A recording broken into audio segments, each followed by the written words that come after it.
I made a fresh coffee for this Psychologically Gaming. That's how you know it's gonna be bomb. You guys, today's Psychologically Gaming is brought to you in part by water. Please go drink some if you have not. Hey guys, what's going on? It's your Huggable Hipster here, and welcome back to another episode of Psychologically Gaming, where today, my friends, we are going to be analyzing the great, the wonderful, the all-powerful Johnny Silverhand from Cyberpunk 2077. This is a thought that I had while I was actually doing the playthrough of the game for Cyberpunk.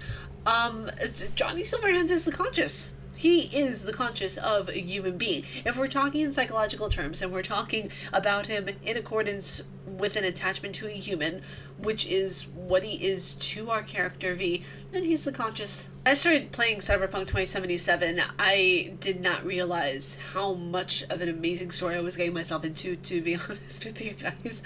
I thought it was just going to be, you know, a run-of-the-mill kind of, you know, cheesy, yet really good action coupled with okay moments and everything like that. But the game took me by surprise. It has philosophy, it has psychology, it has so much in it that I was completely just bewildered and fell in love with the game. Reason why I say Johnny Hand.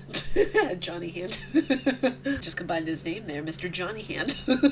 The reason why I say Johnny Silverhand is the conscious mind is because whenever we see his progression throughout the game, we see him guiding our character V onto either his side or the side that benefits V the most, depending on our character choices. Especially the ending dialogue of the game. My gosh, whenever I saw that ending dialogue of the game, I was like, that's it. That's it right there. He is this kind of rough and tough, actually, it all depending on what you pick, more or less leaning towards the rough and tough, edgier personality. If you pick Corpo, which is the one that I chose, you're more rough in the sense of you want to be a renegade, you want to do all these things that are kind of like against the rules and everything, right? But you still need to follow the rules even though you want to be said renegade. When Johnny Silverhand comes into the Corpo mindset and everything, he really tries to sway V into this lifestyle of what ifs and danger and chaos and everything.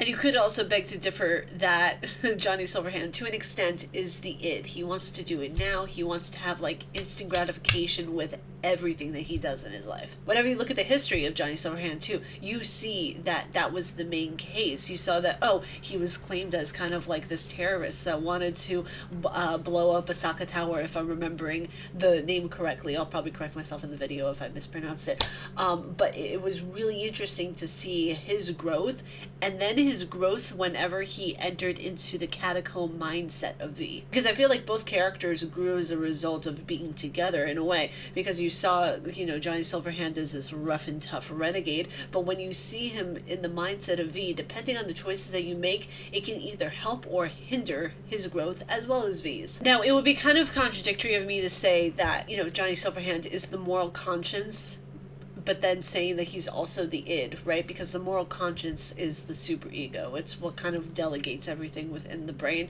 But the id is kind of like, I want this now, I want this, you know, immediately, instant gratification kind of way. Because much like a personality, you have all facets. You have the id, the ego, and the superego. When you put it in tandem with two personalities, you kind of have overlapping ideals and overlapping structures. So that's why we might see one personality more dominant than the other, if you will, which I find fascinating. You know, it might mean that, you know, Johnny Silverhand is more of an id kind of personality when entered into V's mindset. Depending on your choices, he could have more of a superego mindset if we're going directly with the conscience statement that he is that inside V. And in the mindset that actually I picked and the way that I delegated V's life, he fits perfectly as an id, because it states here that the id is primitive and instinctual part of the mind that contains sexual and aggressive drives and hidden memories. There are so many hidden memories that unlocked whenever we play as the character V. Actually, no matter what choices you make, there are always going to be hidden memories that pop up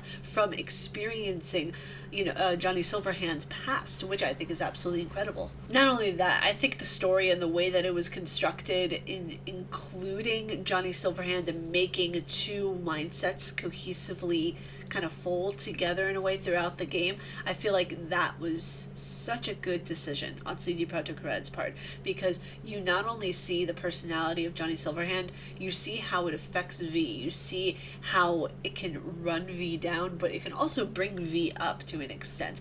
Much like the personality. We can actually say that Johnny Silverhand is not only the conscience, but he can also be a personality trait. Like, he just literally is a personality trait at this point. But you guys, that was this episode of Psychologically Gaming. If you guys like my face and what I do, please be sure to subscribe and hit that bell down below, because I make videos every Monday, Wednesday, Friday, and Saturday, and I also stream every Monday, Wednesday, and Friday at either 6:30 or 7 p.m. EST. But I will see you all in the next video. If you guys want to see more, please be sure to click any video that is over here. Much like Johnny Silverhand, it's very tantalizing, you know, it draws you in with its allure, so to speak. Why are my videos alluring?